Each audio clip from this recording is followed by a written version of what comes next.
Hey, and welcome to this Alpha 4-2 build for the original Doom. Last time we looked at the technical preview and the 0.3 alpha build, but this one's a bit further ahead, so there's a lot more to see here. So let's kind of have a look here. And yes, this is the menu that you see when you start this up. So you can see that even at this point, when we start this level up, they were still going with the idea of having NPCs, but they actually have these weird little chairs here. So we're clearly playing cards at the start of this game because there's cards on the desk there. But you can also see that there's a bunch of NPCs around us who look exactly like ThatNukemGuy. You can also see there's some items on the floor here. We can't pick them up at this stage, but it is interesting to see that there are placeable objects in the world. We can't really interact with any of the things in this room, but you can definitely see that the textures are very reminiscent of what we would see in the final build of Doom, which is pretty cool in my opinion. You can also see that we're carrying around this interesting gun. So this gun obviously does not make it into the final build of Doom, but it looks like a machine gun, so it's kind of like Wolfenstein's gun a bit more in my opinion. So I have to press specific buttons to open these doors, so let me just try and figure that out. There we go. So we're going to head out here, and you'll immediately notice that we are in Spawning Vats. Yes, this level would become Spawning Vats. Now last time this bit down here wasn't here, so you can see that they've actually added quite a bit to this level as they've been developing it. You can see these enemies placed around, they don't react to us, but this is where you come to get the red key. You can see that there's a box of ammo there, and there is a switch on the wall, so they have kind of got the idea for what this room would become. So it wouldn't really change that much except in terms of textures in the final build. But yes, as we kind of head off here, I'm just having a quick look at the NPCs here and we're going to wander around. It is fascinating to me that they were so adamant on the opening here, having ThatNukemGuy be playing a card game. That is pretty fun, because there's obviously nothing like that in the final version. So let's have a nosy through this room here. One thing I do find interesting is how this aesthetic kind of carries over to the final version of Doom with the blue floors here. And this room you will recognise. This is where the yellow keycard is in the final version of this level. Obviously you have to go through where the blue door is. So this room kind of will survive to the final version of the game. So the basic layout in this area is the same, but they do kind of change how it kind of functions. So this room behind us, what is that? No idea what that's meant to be, but it looks weird. But this area here, it kind of had some doors added, so you have to kind of collect key cards, and they also kind of make it a bit more thinner and linear, so you can't kind of wander around too much at the end there. So this is basically functionally the same kind of area. The exit is usually on the left there, but obviously they've not put in the hit with the toxic. Now this part was in the previous alpha build, and obviously they've not put where the red switch is over there, so there's no reason to hang around. So this part is usually, from my memory, the sort of red rocky texture, so this part changes significantly. They obviously haven't put the room with the toxic pool in there, but they have put the UAC logo on these vats here. So I do think these, if I remember rightly, these carry over to the final version of this level. This part here is still very much dark. I don't even know what that's meant to be. That looks like a chainsaw or plasma gun. I don't know. I wouldn't be able to tell you. That looks like a power-up, a collectible. So basically, back when they were developing this, they were going to incorporate a similar system to what Wolfenstein 3D has, where you get collectibles and it would add to a score. And as we kind of make our way towards the pre-release build, you'll see that more significantly. So you can see here they've actually added in where the chain gun is going to appear. And you can also see here they've added all this in. So this wasn't here in the previous version of this level. Now this room is here. What's interesting is that the doors on the left and the right over there are not there yet, but the switch in the middle is here. So obviously, when you come into this room in the final release, you'd head into the room around the back and kill all the shotgunners up top and grab the ammo backpack. And if we head down this way, we should eventually make our way towards that yellow key position. This changes significantly, but it leads to the same spot here. So you can see from up top here. So yeah, this is where you grab the yellow key here. And as we kind of make our way around, we're going to head back because we can't actually drop off that platform yet. Going to head up the steps here. They do change this slightly, so all of that way to the yellow key card there changes. Now this is very different because in the final build, this is white rocks and there's also some pillars in here that you can hide behind, and the entrance is over there. But it's clear that this is not considered like the start of the level here. The start of the level is where we were playing cards earlier. So you can still see that they've got these weird fake like doors here. I'm really glad they got rid of those because it would have been so weird to have like those fake painted on doors, making it feel like the level's bigger.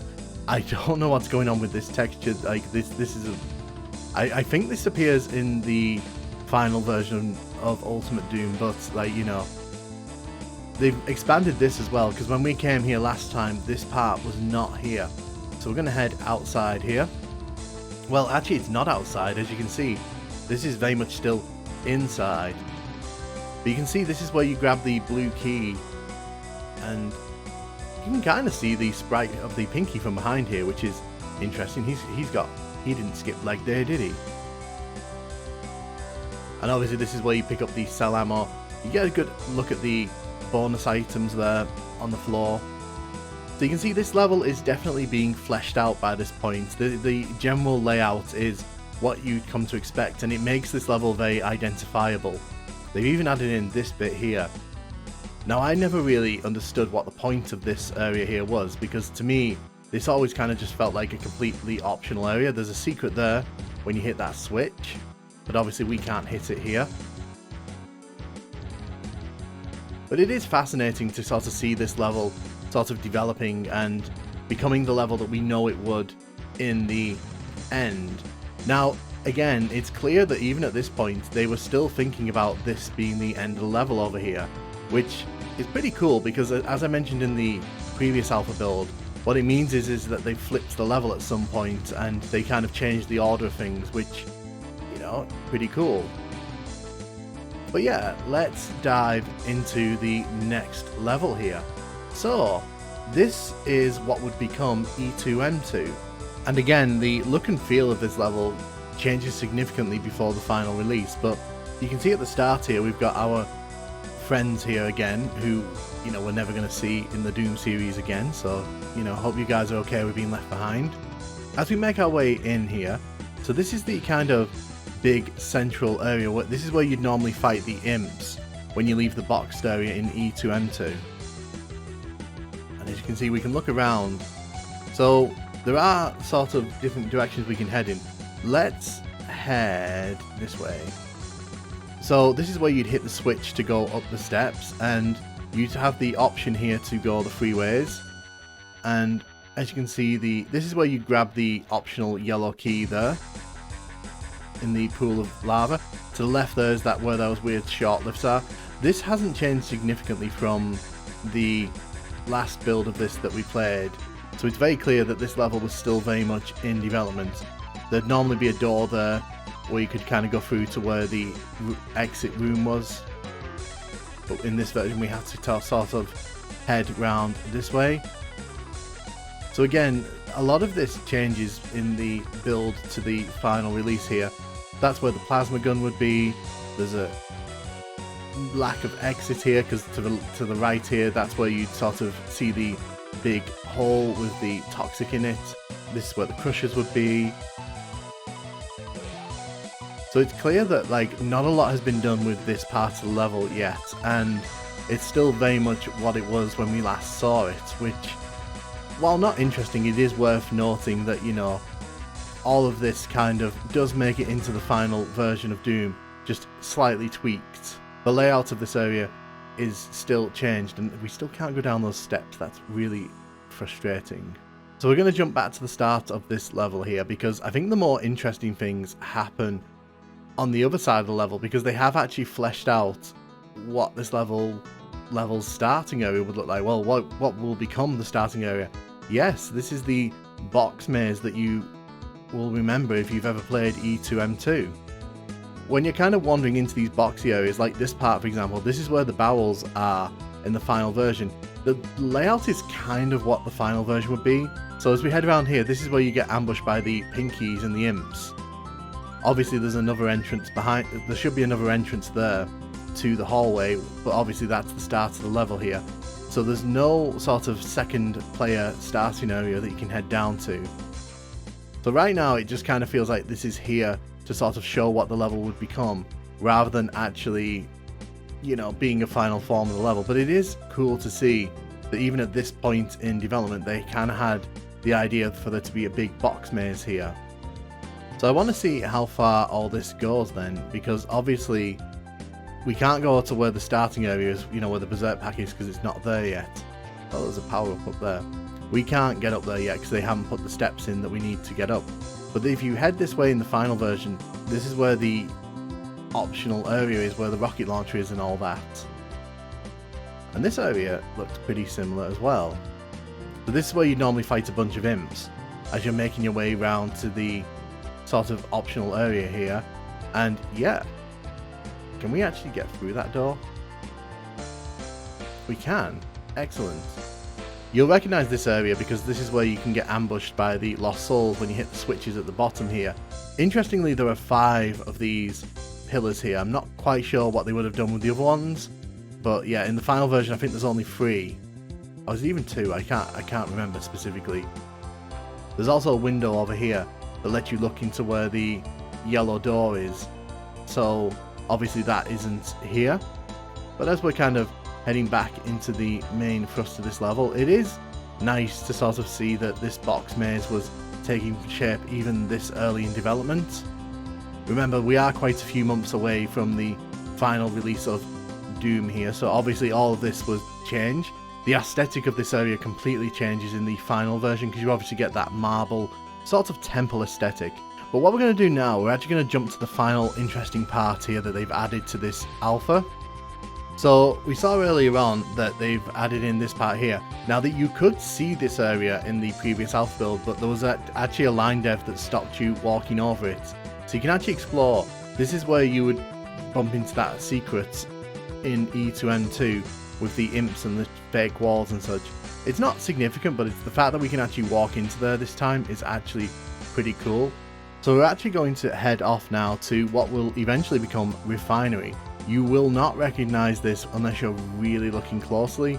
So that's where the Caco demons are, in that vat there of toxic there. There'll be a cage there. If you look at the layout of this level, you can see the bare bones of what will become Refinery, because when you wander in here, there's a lava and toxic pit in here. This is where you'd run across and grab the shotgun over here. Obviously, the aesthetics are completely different here. This is the corridor where you'd fight the Baron of Hell, and this is where you'd head off to grab the plasma gun. So there's a lot different here, because obviously this area changes quite significantly, because this room is definitely not here, and all this here is definitely not here.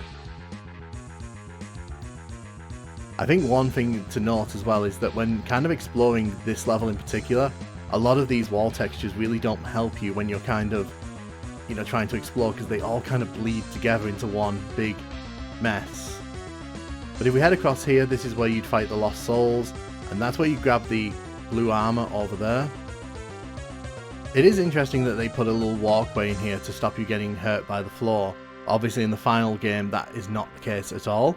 And there's no sky texture here to show that you're outside. There doesn't seem to be any sort of outdoor textures at this point in the game. Now obviously this is where that little secret area with the ammo backpack is, and in the console versions that's where you grab the BFG. So the area here is still very much the same, although it doesn't look like there's a secret door to get back to where the blue armor was earlier on. This is the room with the weird sort of raising up and down platforms, but it's just a little box room, so obviously nothing too important to see there. And this is where the blue door is. Now this kind of has the vibes of what it would become in the final build, because this is where you fight all those shotgunners and lost souls. This is where you'd have that outdoor bit. I think this is where you fight these spectres and the sky textures above us, so this is the part where you'd fight the lost souls. So this is a lot brighter than it ends up being in the final version here. This is the area where like you'd be sneaking around and the lost souls will sort of jump out at you and the imps. So this part here, you would obviously run across here, and there's a Kako demon that's waiting for you here in the final version of this level. Oh wait, there's a part here. So in the final version of this level, there is a secret part here, but it's not like this at all. In fact, it's pretty much all toxic floor. You've kind of got to take your life into your own hands going out there. And this is where you'd fight the Pinkies and the Spectres before going through the exit there. So yeah, this is very much the bare bones of what Refinery would become. There's even got the little peeky hole here so you can look back on the starter level. Very cool stuff indeed. So now we're going to dive into what would eventually become E1M7 Computer Station. Now, you'll recognize this opening, even if the opening area here is not what it is in the final version, because obviously there's a door there to stop you from looking straight out. But again, if you kind of look through the textures changing, you can kind of see the bare bones of this level. There's obviously no elevator there. That's where you would go and grab the first key of this level, the yellow key, and that's where the yellow door would normally be. This room changes significantly, so obviously in this version there's no sort of thing in the middle where the enemies sort of shoot down on you, but you can look out on the toxic vat there, and that's where you can normally shoot the imps if you're willing to wait for them to pop out onto that ledge there. This is the part where you can kind of look into the near the end of the level and kind of shoot the enemies up there to make things easier for yourself. And you can see here, this is where you grab the blue keycard. This is where those three imps sort of walk around.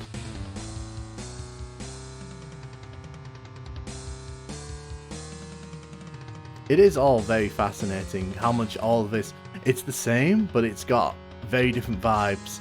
And you can definitely tell that they had different intentions for the way you play this game.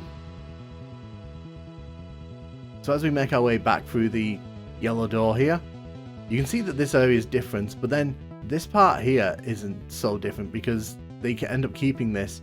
There'd be windows looking outside there, and obviously they haven't implemented outdoor areas yet. So that's where the blue door would normally be. Now this bit would have the raising platform here, so this is very different in the sense that, you know, that these lips here don't exist. You can see that there's a window looking out to where near the exit is, and you can also see up there. So let's go and see where you'd normally get the rockets from. Or not, as it apparently is, because this is leading us in this direction. Oh, okay. So yeah, this is significantly different, because you don't come through this kind of area in the final build. This is interesting.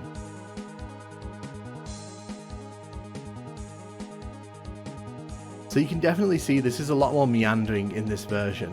It's not as sort of straightforward as it is in the final version. Ah, okay. So this brings us up. I assume this is where the red keycard is in the final version.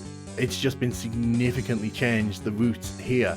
So this part still exists, but obviously it plays out in a very different way here because it's literally just a long corridor. I won't lie, I do kind of prefer the final version of this level. I think that this is a bit too meandering for my liking, and I also don't like the fact that it's kind of split into two different kind of distinct sections. I think that, you know, I prefer the kind of more linear approach that the final level takes. And as you can see when we're wandering down here, you can see that this is actually what you get in the final game, basically. This is the sort of balcony where you can fight the Pinkies, the imps, the shotgunners here. There's also a med pack here. You can also see that they are beginning to kind of develop what's going to be in the toxic pool there, because you can see the entrance to that area there. And this is the area where you would normally head to the elevator to grab the red keycard. So it's clear that, you know, this level is taking form and taking shape, but at this early stage they haven't sort of nailed down what that final layout's going to look like. And so we're going to take a look at what's inside the blue door here, because we obviously walked past this earlier, and you can see that this is slightly different because there's actually 3 different ways you can go here. Now I have to be a bit careful here because this part kept crashing when I'd look outside this window, but you can see this looks out on that toxic pool that we were nearby earlier on. And in the final version of this level, this is where the switch would be, which you'd open to exit the level over there. But obviously you can see they haven't quite put that in yet, so we're not quite there. But what is interesting is this level does have an exit, and we will kind of go to look at that in a minute. So what's down this middle route? This middle route does not exist in the final version of this level. So we're just going to go down this long snaking corridor here, and we come to this room with all these pillars in, and I have no idea what they were thinking with this one. I don't like the look of this one. It kind of seems a bit cramped, a bit silly to me. But as we head up these steps here, you'll realize that we are actually looking out of that window from the far side. So over there is where we were just now. And yeah, so you can see that the layout of this level is significantly different. In the way that you reach a lot of these areas is just totally different. Now I understand that they probably wanted that windowed area there to kind of be like a little extra, so at the end of the level you can go there and probably pick up a nice weapon or two. But for me, it just seems kind of pointless. It's just a bit too meandering and a bit too messy. And you can see here, the end of the level here is also different, because you kind of don't head to the left here and head to that part where you can look outside. No, we just head into this big red room here that has exit in it, which it's all interesting, I'm not gonna lie, but I think you can definitely say that this is one of those levels that really benefited from the revisions that came afterwards, because this level gets a lot stronger in future iterations. So the thing with this level is that it has parts that look very similar to what would eventually become E1M6, but ultimately it's all kind of centered around this weird sort of central area that isn't in the final part of this game at all. So you can see we head straight into sort of what would become that computer area where you've got the pinkies in the final release. So if we head further on here, you can see that like this has been kind of incorporated into the center of this level. It's like the centerpiece. And as we kind of make our way through here, there's these big areas of toxic vats, which obviously are not in the final version of this level. And as we kind of make our way around this hexagon, you can see that this was going to be a much bigger part of this level than, you know, these pieces end up being in the final version.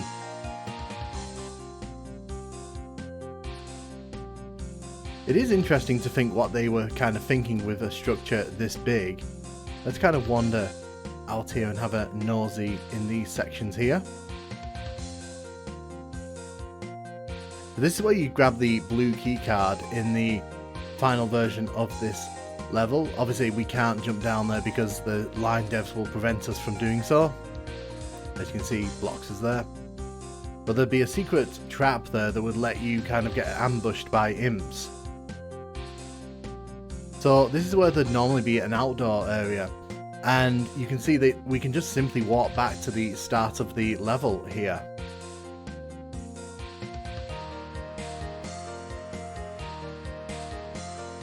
Obviously they're making use of the flashing light sector here. We can't kill the enemies no matter how much we try.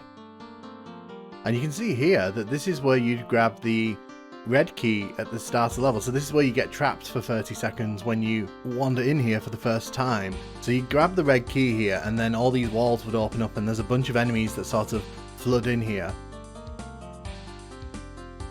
So again, you can see here that with this level, there are kind of pieces of what would become the final level, but they're all kind of centered around this really big structure that clearly does not make it into the final build. Now, I don't think this area either makes it in either, because you can see I don't think there's an area where there's a giant square toxic pool. It's interesting to think what they would have done with this room. Do we reckon they would have put a bunch of shotgunners around the outside and some imps up here, or some pinkies? Probably put a rocket launcher or something up here. That's what I would have done.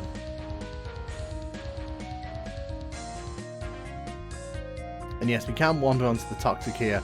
Doesn't actually hurt us.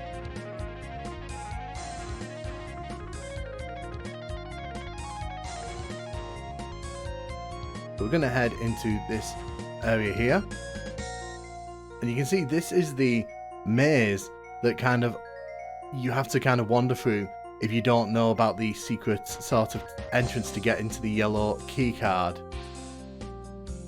I'm not a fan of the dead ends here. I don't like that. I think that's a bit sort of rubbish.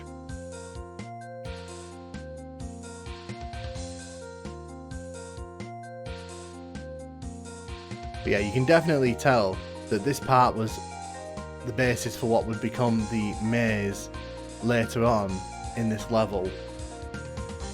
Because this is where you'd hit the switch, and then you'd wander through, and then that's where you'd go to grab the yellow key card.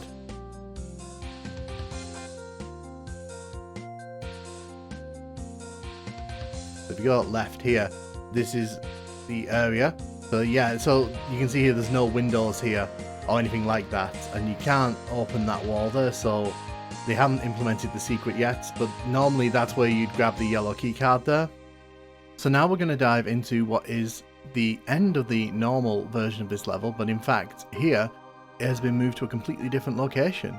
So you should recognize this. It's normally a lot darker in the Ultimate Doom, but here you'll recognize that's where a door should be. That usually leads towards the exit, but as you can see, it's not actually here right now. And as you can see, this room is very similar to what you'd see. There is no outdoor area there, so there's no secret entrance from the outside there. And when we head up the stairs here, this is where you'd normally hit the switch to open the door that isn't down there.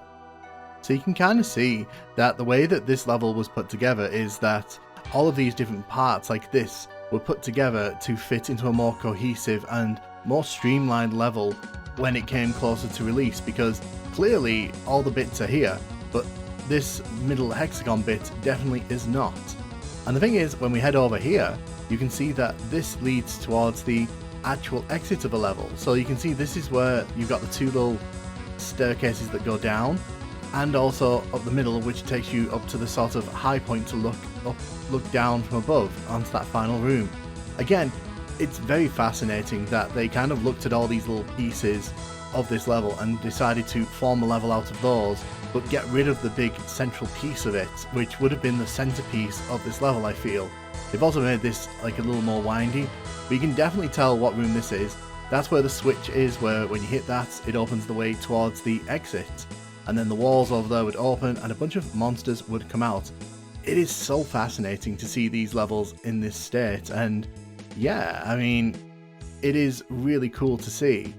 But now what we're going to do, we're going to dive into another level.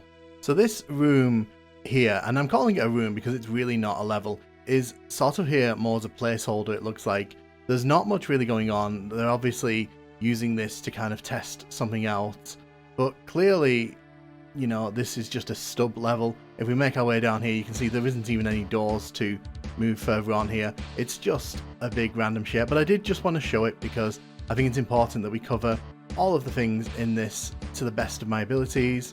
So we're going to dive into what I think was E1M4, and you can kind of see from the start here, look at that barrel there, like goodness me. So you can kind of see this is the middle room where you would normally come in, there'd be a lift there and that would take you up top. And obviously, you know, the texture work is not too brilliant here, but that doesn't really matter. It's interesting that there's a bronze and a steel barrel. So if you come in here, this is where you normally shoot the imps on the far side, but instead there's just a bunch of lockers here. So this is like a changing room in this version of the level, which is pretty interesting if you ask me. There's also a shower there with a pinky inside. So we're going to have a quick nosy around. It's interesting that this kind of detail was not in the final Doom game. It's clear that they didn't want to kind of go to this level of detail when it comes to like what the soldiers and the barracks would look like and all that. So what we're going to do, we're going to head back out here and we're going to go and explore the rest of the level. You can't open that door, unfortunately. But if we head inside here, you can see that this is where you actually get the blue armor. So if you up top there is where you get the blue armor, and you can see that again, this is just another locker room. This isn't even like a fully realized room. It completely changes the tone of what this whole area is meant to be. We can't get up top there because the lifts aren't functioning in the alpha here. You can see again, there's just more showers. I'm assuming this was supposed to be some kind of barracks, but who knows, who knows. So we're going to take another look at E1M2 here, but there are some new bits that are interesting to look at. And you can tell because obviously, you know, iconic opening there with the steps going up the middle. They still haven't put the lift in there. We did see this in the last alpha build, so it'll be interesting to see what changes have been made. And as you can see, they have added something in on this side of the level. It's a secret here? No, it's not. So you can see that they've actually added in this area here. Now again, it's just steps, and this is where you get the red key normally. They haven't put in the outdoor area yet, because again, I don't think they'd quite realised how they were going to do that yet, because we haven't seen any outdoor areas. But it's nice to see that that part of the level has made its way in here. You can also see that they've added in this little stub room here. There's nothing too much exciting in the final build. There's an elevator with a shotgun and an imp in there, but obviously they haven't really got around to finishing that off yet. So as we make our way around here, again, this area just sort of links around to the starting area. There's nothing too exciting going on here. But if you look here to the right, there's actually a extra little area here. And obviously we're going to kind of poke our head in here to see what's going on. So this is all new. This is not a part of the previous build of this level. I do wonder where this is going. So you can see it kind of links around and it brings you in here. So this is actually this leads towards the exit in the final build area, but obviously as you saw there, it actually all links around into a big sort of circular level, so everything kind of links together. So this ultimately is the end of the level for E1M2, and it's taking shape because they've actually added it in this time. So I guess we'll head back through this area. Now this area here is completely different because obviously in the retail version of this level there's a toxic pit there, but you can see that it's nothing like that.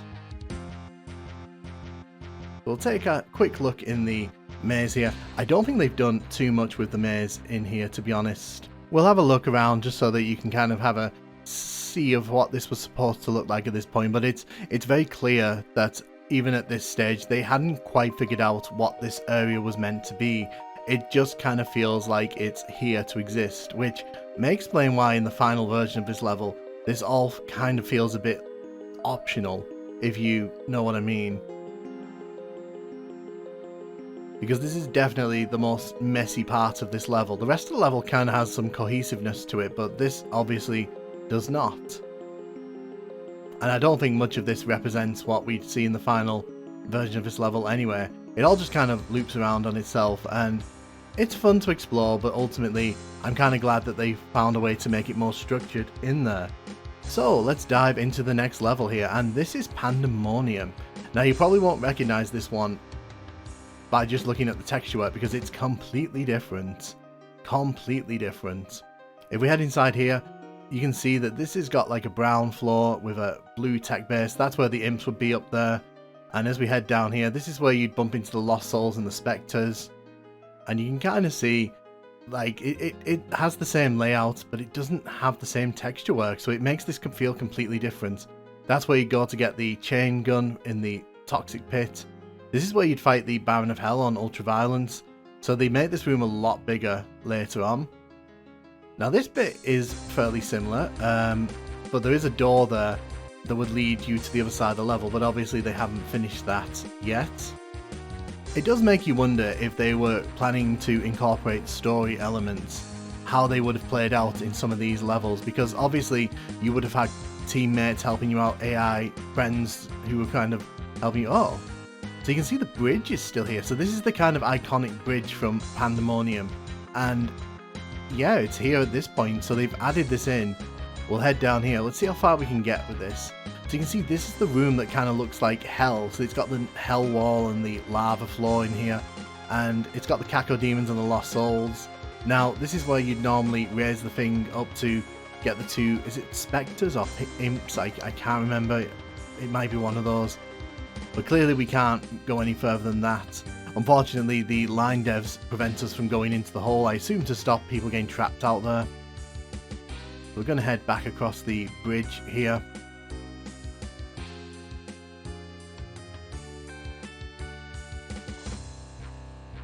So as we're heading back through the level here, that's where you'd fight the imps in the cages up top. Well, where you will eventually. And as you can see, this has multiple entrances even at this early point, so they were clearly thinking about that here. Now this is where you get the shotgun, and you also have to fight all those pinkies out here. Looks very different and a lot darker in this version. The switch is still at the end of the room here though, so that's what you'd hit to lower the shotgun. The steps here let you go up top. Let's see if we can explore. Having a low roof like this really does change the feel of this one. You can see a bunch of items there. Again, it does feel like this area is kind of optional, even at this early stage. They didn't really implement this as kind of a core area to explore. But you can see there a box of rockets. That's pretty neat.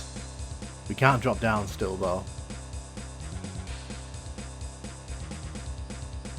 You have to remember that when this level first was being made, the heights and all that are just so impressive, even at this point in Doom's development, because remember Wolfenstein 3D, everything had the same floor height and floor ceiling, so everything here just probably was so mind-blowing. Even at this point, we can look at this now and say, this isn't that impressive, but back then this was all probably mind-blowing.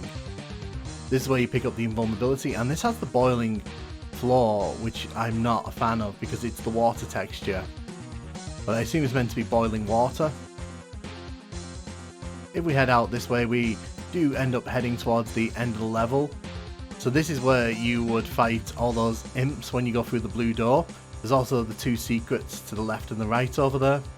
So that's where the blue door would normally be.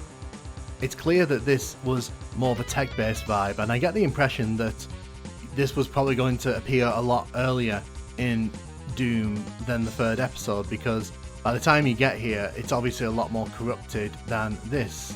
But it is fascinating to see these early visions for these levels. Really, really fascinating. So this is where you kind of would fight the Kako Demon, and there's a bunch of enemies down this way. But yeah, let me know what you think of this alpha build. Are you a fan of these early levels? Would you want to see them stay closer to these? Or are you happy with the levels we got in the end? Let me know what you think of this alpha build, and thank you very much for watching.